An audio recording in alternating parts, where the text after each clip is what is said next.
I'm going to show you how to hook up the Audioengine B1 high fidelity Bluetooth receiver to any home stereo.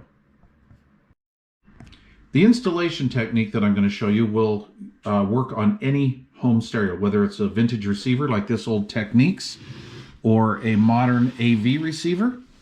Pretty simple to do.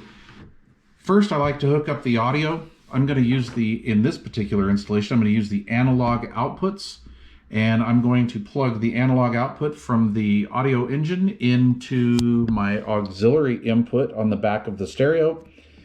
If your auxiliary input is already used on your stereo, then maybe use a CD in or a VCR in or something like that. You can also use tape 1 and tape 2 inputs.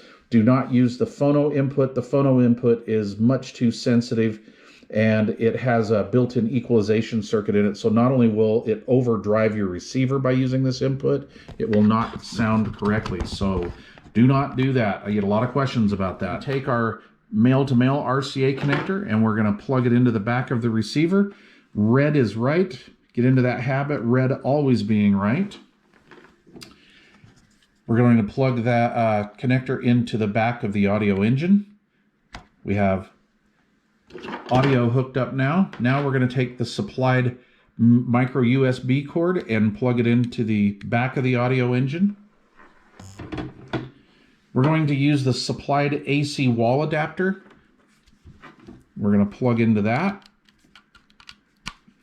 And then we're going to make use of the 110 volt output on the back of the receiver. Some are switched, some are unswitched, meaning if it's switched, it turns on and off when you turn on the power switch on the receiver on the front of the unit.